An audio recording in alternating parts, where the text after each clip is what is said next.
ഗ്രീഡിയൻ അക്കാഡമിയുടെ പുതിയൊരു ക്ലാസ്സിലേക്ക് സ്വാഗതം. നമ്മളിന്ന് ഫിസിക്സിലെ 4ാമത്തെ ചാപ്റ്ററായ ഗ്രാവിറ്റേഷൻ്റെ ഒരു ക്വിക്ക് റിവിഷൻ ക്ലാസ്സാണ് അപ്ലോഡ് ചെയ്യുന്നത്. അതായത് നമ്മൾ ഈ പറയുന്ന ചാപ്റ്റർ പരീക്ഷയ്ക്ക് മുമ്പായിട്ടൊന്ന് ഓടിച്ച് നോക്കുക, ഏതൊക്കെ ഭാഗത്തു നിന്ന് ചോദ്യങ്ങൾ വരും, ഏതൊക്കെ തിയറി പോർഷൻസിനാണ് നമ്മൾ ഇമ്പോർട്ടൻസ് കൊടുക്കേണ്ടതെന്നൊക്കെ മനസ്സിലാക്കുന്ന ഒരു ചെറിയ ക്ലാസ്സാണ്. ഇവിടെ നമ്മൾ ഫുൾ ചാപ്റ്ററിൻ്റെ നോട്ട് ഈ ഫോമിൽ തയ്യാറാക്കിയിട്ടുണ്ട്. ഇത് നിങ്ങൾക്ക് ഫുൾ ടോപ്പിക്ക് നമുക്ക് ഇതിനകത്ത് കംപ്ലീറ്റ് ആണ്. അപ്പോൾ ഇത് നിങ്ങൾക്ക് എന്ത് ചെയ്യാം, ഡൗൺലോഡ് ചെയ്തെടുക്കാം. നിങ്ങൾ ടെലഗ്രാം ചാനലിൽ ജോയിൻ ചെയ്താൽ മതി, അവിടെ നിന്ന് എന്ത് ചെയ്യാം, ഡൗൺലോഡ് ചെയ്തെടുക്കാവുന്നതാണ്. ഓക്കെ, അപ്പോൾ നമുക്ക് സമയം കളയേണ്ട, സ്റ്റാർട്ട് ചെയ്യാം. ഫസ്റ്റ് നമ്മൾ പഠിക്കുന്ന പോയിന്റ് എന്താണ് ഗ്രാവിറ്റി എന്നാണ്. നമ്മുടെ ഭൂമി എല്ലാ ഒബ്ജക്റ്റുകളെയും അതിൻ്റെ സെൻറ്ററിലേക്ക് എന്ത് ചെയ്യും, അട്രാക്റ്റ് ചെയ്യും. ഈ ഫോഴ്സിനാണ് നമ്മൾ എന്ത് വിളിക്കുന്നത്, ഗ്രാവിറ്റി എന്ന് വിളിക്കുന്നത്. ഇതെപ്പോഴും എങ്ങോട്ടായിരിക്കും, towards the centre of the earth ആയിരിക്കും. ഈ ഫോഴ്സ് ഓഫ് അട്രാക്ഷനാണ് നമ്മൾ ഗ്രാവിറ്റി എന്ന് വിളിക്കുന്നത്. ഗ്രാവിറ്റി എന്തിനെയൊക്കെ ഡിപ്പെൻഡ് ചെയ്യുമെന്ന് ചോദിച്ചു കഴിഞ്ഞാൽ, ഒന്ന് ഒബ്ജക്റ്റിൻ്റെ മാസിനെ ഡിപ്പെൻഡ് ചെയ്യും. അതായത് മാസ് ഓഫ് ദ ഒബ്ജക്റ്റ് കൂടുകയാണെങ്കിൽ ഫോഴ്സ് ഓഫ് അട്രാക്ഷൻ കൂടും. അതായത് ഇപ്പോൾ ഒരു ചെറിയ ഒബ്ജക്റ്റ് വലിയ ഒബ്ജക്റ്റ് വരികയാണെങ്കിൽ ഫോഴ്സിൻ്റെ കാര്യമാണ് ഇവിടെ പറയുന്നതെന്നുള്ള ശ്രദ്ധ നിങ്ങൾക്ക് വേണം. ആക്സിലറേഷൻ ഡ്യൂ ടു ഗ്രാവിറ്റി അല്ല, ഫോഴ്സ്. ഓക്കെ, ഇപ്പോൾ എന്നെ അട്രാക്ട് ചെയ്യുന്ന അതേ ഫോഴ്സിലായിരിക്കില്ല എൻ്റെ അടുത്തൊരു ആന നിൽക്കുകയാണെങ്കിൽ അതിനെ ഭൂമി അട്രാക്ട് ചെയ്യുന്നത്. കാരണം മാസ് കൂടുമ്പോൾ ഫോഴ്സ് കൂടും. അതുപോലെ തന്നെ ഭൂമിയിലെ സെൻട്രൽ നിന്നുള്ള ഡിസ്റ്റൻസ് കൂടുന്നതിനനുസരിച്ച് ഫോഴ്സ് എന്ത് ചെയ്യും, കുറയുകയും ചെയ്യുമെന്ന് മനസ്സിലാക്കുക. ഇനി ഈ പറയുന്ന അട്രാക്ഷൻ ഭൂമി മാത്രമല്ല കാണിക്കുന്ന, മാസമുള്ള ഏത് രണ്ട് ഒബ്ജക്റ്റുകൾക്കിടയിൽ ഇതുണ്ടെന്ന് പറഞ്ഞ നിയമത്തിൻ്റെ പേരാണ് യൂണിവേഴ്സൽ ലോ ഓഫ് ഗ്രാവിറ്റേഷൻ. ന്യൂട്ടനാണ് പ്രപ്പോസ് ചെയ്യുന്നത്. ഇത് പറയുന്നത് എന്താണെന്ന് വെച്ച് കഴിഞ്ഞാൽ, ഭൂമിയിലുള്ള എല്ലാ മാസമുള്ള ഒബ്ജക്റ്റുകളും പരസ്പരം എന്ത് ചെയ്യും, അട്രാക്ട് ചെയ്യും. ഈ ഫോഴ്സ് ഓഫ് അട്രാക്ഷൻ എന്ന് പറയുന്നത് രണ്ട് ഒബ്ജക്റ്റുകൾക്കിടയിലായിരിക്കും. അത് അവരുടെ മാസിൻ്റെ പ്രോഡക്റ്റിന് ഡയറക്റ്റ്ലി പ്രൊപ്പോർഷണലും അവർ തമ്മിലുള്ള ദൂരത്തിൻ്റെ സ്ക്വയറിന് ഇൻവേഴ്സ്ലി പ്രൊപ്പോർഷണലും ആയിരിക്കും. അതായത് നമുക്ക് പറയാം F=GM1m2/d². ഇത് അവസാനത്തെ ഫോർമുലയാണ് ഞാൻ പറയുന്നത്. അതിനുള്ള സ്റ്റെപ്പൊക്കെ ഞാൻ ഒഴിവാക്കിയിട്ടുണ്ട്. ഇതൊക്കെ നമ്മൾ ഡീറ്റെയിൽ ആയിട്ട് നമ്മുടെ റെഗുലർ ക്ലാസ്സിൽ അപ്ലോഡ് ചെയ്തിട്ടുണ്ടല്ലോ. അപ്പോൾ നമുക്കറിയാം F=GM1m2/d². അതിലെന്താ G എന്ന് ചോദിച്ചാൽ ഗ്രാവിറ്റേഷണൽ കോൺസ്റ്റൻ്റ് ആണ്. അതിൻ്റെ വാല്യൂ കാണാതെ പഠിച്ച് തന്നെ വയ്ക്കണം. 6.67 × 10⁻11 newton metre square per kilogram square. ഇത് കണ്ടെത്തിയത് ആര് എന്ന് ചോദിച്ചു കഴിഞ്ഞാൽ, ഹെൻറി കാവൻഡിഷ് എന്ന ആളാണ് ഇതിൻ്റെ വാല്യൂ കണ്ടെത്തിയത് എന്ന് മനസ്സിലാക്കുക. ഫോർമുലയും ലോയും കാണാതെ പഠിച്ച് വെക്കാതെ പരീക്ഷയ്ക്ക് പോകരുത്. ഉറപ്പായിട്ടും ഇവിടെ നിന്നുള്ള ചോദ്യം നിങ്ങൾക്കുണ്ടായിരിക്കും. ഇനി വരുന്ന ഒരു ഭാഗം, ഇവിടുന്ന് ട്വിസ്റ്റ് ഉണ്ടാകുന്നൊരു ഭാഗം എന്ന് വെച്ചാൽ, നമ്മളിവിടെ പറഞ്ഞ ഈ ഓരോ ആൾക്കാരുണ്ടല്ലോ, അതായത് F=G, അതിനൊന്നും മാറ്റമില്ല. എന്നാൽ മാസ് M1, രണ്ടാമത്തെ മാസ് M2, അതുപോലെ തന്നെ അവർക്കുള്ള ഡിസ്റ്റൻസ് d². ഇവർക്കുണ്ടാകുന്ന വ്യത്യാസം നമ്മുടെ ഫോഴ്സിനെ എങ്ങനെ എഫക്റ്റ് ചെയ്യുമെന്ന് പറയാൻ വേണ്ടിയിട്ട് ഇത്തരത്തിൽ പല ടൈപ്പ് ചോദ്യങ്ങൾ പല രീതിയിൽ ചോദിക്കാം. അതിൽ നോർമലി ചോദിക്കാൻ ചാൻസ് ഉള്ള കുറച്ച് കാര്യങ്ങൾ ഞാൻ ഇവിടെ പറഞ്ഞിട്ടുണ്ടെന്നേ ഉള്ളൂ. അതായത് മാസ് ഡബിൾ ആയാൽ ഫോഴ്സ് എന്ത് ചെയ്യും, മാസ് രണ്ട് ഒബ്ജക്റ്റിൻ്റെയും മാസ് ഡബിൾ ആയാൽ 4 ടൈംസ് കൂടും. ഇനി ഒരാളുടെ മാസം ഡബിൾ ആയാൽ 2 ടൈംസ് കൂടും. ഇനി ഡിനോമിനേറ്ററിലാണ് കളി നടക്കുന്നതെങ്കിലാണ് നമ്മുടെ ശ്രദ്ധ പോവേണ്ടത്. കാരണം ഡിനോമിനേറ്റർ എന്ന് പറയുന്നത് d² ആണ്. അതായത് നിങ്ങൾ ഇത്ര മാത്രം മനസ്സിലാക്കുക, ഡിസ്റ്റൻസിന് എന്ത് മാറ്റം വന്നാലും അതിൻ്റെ സ്ക്വയർ ടൈംസ് മാറ്റമാണ് ഫോഴ്സിന് വരുന്നത്. അതായത് ഡിസ്റ്റൻസ് ഇരട്ടിയായാൽ 2r², അതായത് 2ൻ്റെ സ്ക്വയർ 4r ആയിട്ടാണ് എന്ത് ചെയ്യുന്നത്, ഡിസ്റ്റൻസ് മാറുന്നത്.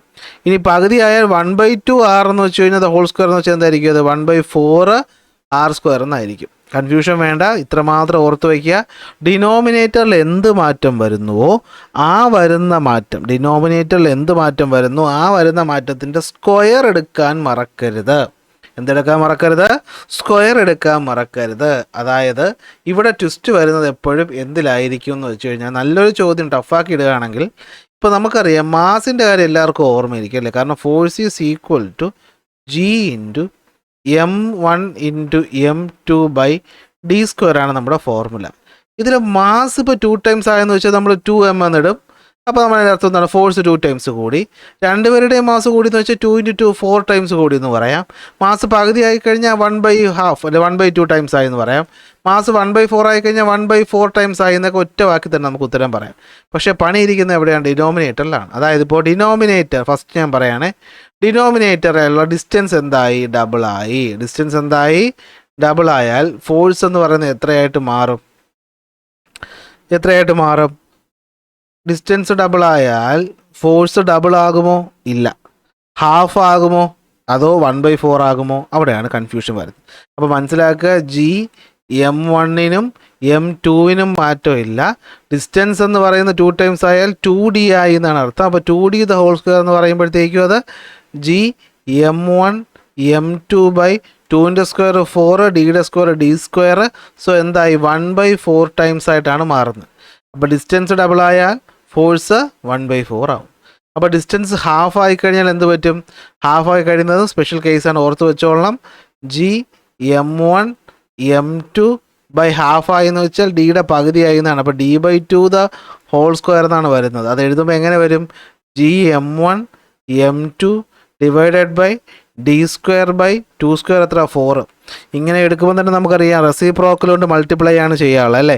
അപ്പോൾ ഈ ന്യൂമറേറ്റർ മുകളിൽ പോകും. അപ്പോൾ എത്രയാവും? 4Gm1m2/d² എന്നാവും. അതായത് 4 ടൈംസ് ആയിട്ട് മാറും. സോ സിമ്പിളാണ്. ഡിനോമിനേറ്റർ അല്ലെങ്കിൽ ദൂരത്തിന് മാറ്റം വന്നാൽ അതിൻ്റെ സ്ക്വയർ ടൈംസ് മാറ്റമായിട്ട് ഫോഴ്സ് കുറയും. ഇനി ഈ ദൂരത്തിന് വരുന്ന മാറ്റം അതിൻ്റെ പകുതിയാകുക, 1/4 ആകുക എന്ന് പറഞ്ഞാൽ എന്താണ്? ദൂരം തമ്മിൽ കുറയുന്നു എന്നാണ് അർത്ഥം അല്ലേ. ഇപ്പോൾ ഇത്രയും ദൂരമുണ്ട്, ഹാഫ് ആയി എന്ന് വെച്ചാൽ ദൂരം കുറഞ്ഞു എന്നാണ്. അപ്പോൾ ഫോഴ്സ് കൂടും.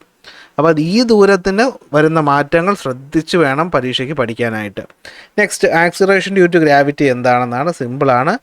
ഭൂമിയിൽ ഒരു ഒബ്ജക്റ്റ് ഭൂമിയുടെ സർഫസ് ഇരിക്കുമ്പോൾ ഭൂമി ഒരു ഫോഴ്സ് കൊടുക്കും, അത് ഗ്രാവിറ്റി. ഈ ഗ്രാവിറ്റി കാരണം F=ma എന്ന പ്രകാരത്തിലുണ്ടാകുന്ന ഒബ്ജക്റ്റിൻ്റെ ആക്സിലറേഷനാണ് എന്തെന്ന് പറയുന്നത്?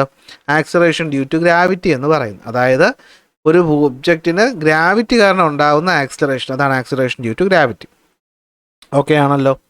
അപ്പോൾ ഭൂമിയുടെ മാസ് എമ്മും ഒബ്ജക്റ്റിൻ്റെ മാസ് സ്മോൾ എമ്മും ഭൂമിയുടെ റേഡിയസ് 6 ആണെങ്കിൽ ജിയുടെ ഫോർമുല എന്താണ്? Gm/r². ഇവിടെയും ഡെറിവേഷൻ പാർട്ട് ഞാൻ പറഞ്ഞിട്ടില്ല, കാരണം അത് പരീക്ഷയ്ക്ക് ചോദിക്കാൻ ചാൻസ് ഉണ്ട്. പക്ഷേ നിങ്ങൾ ക്ലാസ് നോക്കി പഠിക്കുന്നതാണ് നല്ലത്. ഓക്കെ, നമുക്കിത് അവസാനം ഓടിച്ച് നോക്കുന്നതല്ലേ. ഈ വാല്യൂ ജീൻ്റെ വാല്യൂ എന്ന് പറയുന്നത് എത്രയാണ്? 9.8 m/s² ആണ്. ഇമ്പോർട്ടൻ്റ് കാര്യം, ജി എന്ന് പറയുന്നത് ആക്സിലറേഷൻ ഡ്യൂ ടു ഗ്രാവിറ്റി എന്ന് പറയുന്നത് എന്താണ്? ഒബ്ജക്റ്റിൻ്റെ മാസിന് ഇൻഡിപെൻഡൻ്റ് ആണ്. അപ്പോൾ നിങ്ങൾക്ക് സംശയം വരും അല്ലേ, ആദ്യം നമ്മൾ പറഞ്ഞു മാസ് കൂടുമ്പോൾ ഗ്രാവിറ്റി കൂടുമെന്ന്. അത് ശരിയാണ്.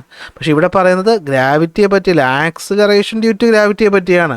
ആ ആക്സിലറേഷനാണ് എന്തെന്ന് പറയുന്നത്? മാസിന് ഇൻഡിപെൻഡൻ്റ് എന്ന് പറയുന്നത്. എന്ന് വെച്ചാൽ വ്യത്യാസം മനസ്സിലാവുന്നുണ്ടോ? ഇപ്പോൾ ഞാനിവിടെ നിൽക്കുന്നു, അതുപോലെ തന്നെ എൻ്റെ സൈഡിലായിട്ട് എന്താണ്? ഒരു ആനയും നിൽക്കുന്നു എന്ന് വിചാരിക്കുക. ഓക്കെ, ആനയും നിൽക്കുന്നു എന്ന് വിചാരിക്കുക. എന്നെ ഭൂമി അട്രാക്റ്റ് ചെയ്യുന്ന ഫോഴ്സിനേക്കാൾ കൂടുതൽ ഫോഴ്സിലാണ് ആന എന്ത് ചെയ്യുന്നത്? ഭൂമി അട്രാക്റ്റ് ചെയ്യുന്നത്. പക്ഷേ ഈ ഫോഴ്സ് കാരണം നമുക്കുണ്ടാകുന്ന ആക്സിലറേഷൻ ഉണ്ടല്ലോ, അത് എന്ത് ചെയ്യത്തില്ല, എനിക്കും ഈ ആനയ്ക്കും ഒന്നായിരിക്കും. എന്ത് ചെയ്യത്തില്ല? നമ്മുടെ ഒബ്ജക്റ്റിൻ്റെ മാസിനെ ഡിപ്പെൻഡ് ചെയ്യത്തില്ല എന്നാണ് ഇവിടെ ഉദ്ദേശിച്ചത്. അത് വ്യക്തമായിട്ട് മനസ്സിലാക്കി വെച്ചോളണം. അപ്പോൾ അത് നമുക്ക് മനസ്സിലാക്കി തന്ന എക്സ്പെരിമെൻറ്റിൻ്റെ പേരെന്താണെന്ന് ചോദിച്ചാൽ അത് ഫെദർ ആൻഡ് കോയിൻ എക്സ്പെരിമെൻ്റ് ആണ്. എന്താണ്? വാക്യൂമിൽ ചെയ്തത് കൊണ്ട് എയർ റെസിസ്റ്റൻസ് ഇല്ല, അപ്പോൾ അതുകൊണ്ട് ഫെദറും കോയിനും ഒരേ സമയത്ത് താഴെ വന്ന് വീണു. ഇനി ജിയുടെ വേരിയേഷൻ അല്ലേ, ജി എല്ലായിടത്തും ഒരുപോലെയാണോ? അല്ല. ഭൂമിയുടെ ഷേപ്പ് ഒരു പ്രത്യേക ഷേപ്പാണ് അല്ലേ, ജിയോയിഡ് ഷേപ്പാണ്. ഈ ജിയോയിഡ് ഷേപ്പ് കാരണം പോളിൻ്റെ ഭാഗത്താണ് ഗ്രാവിറ്റി ഏറ്റവും കൂടുതൽ, ഇക്വേറ്ററിൻ്റെ ഭാഗത്താണ് ഗ്രാവിറ്റി ഏറ്റവും കുറവ്. പോളിൻ്റെ ഭാഗത്ത് 9.83 ഇക്വേറ്ററിൻ്റെ ഭാഗത്ത് 9.78 ആണ്. രണ്ടിൻ്റെ ആവറേജ് ആയിട്ടാണ് നമ്മൾ എത്ര എടുക്കുന്നത്? 9.8 m/s² എടുക്കുന്നത്.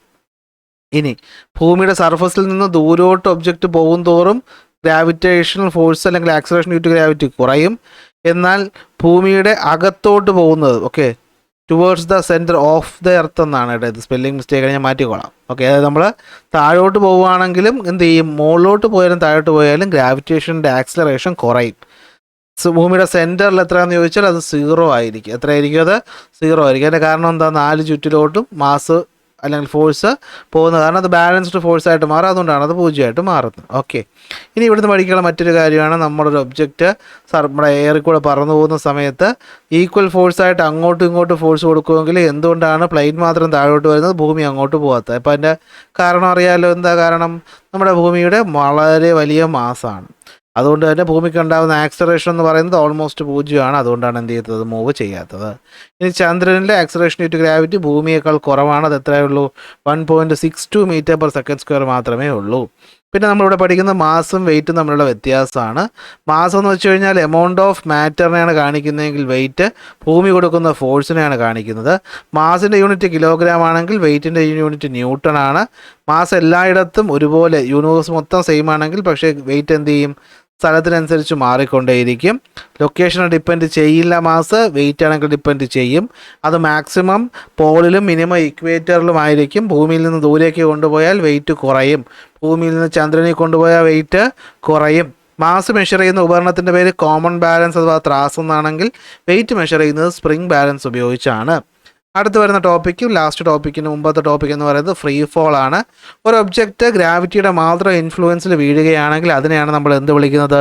ഫ്രീ ഫോൾ എന്ന് വിളിക്കുന്നത്. ഇവിടെ മനസ്സിലാക്കേണ്ട point, during free fall the weight of an object, free fall ചെയ്യുന്ന സമയത്ത് ഒരു ഒബ്ജക്റ്റിൻ്റെ വെയിറ്റ് എന്ന് പറയുന്നത് എത്രയായിരിക്കും?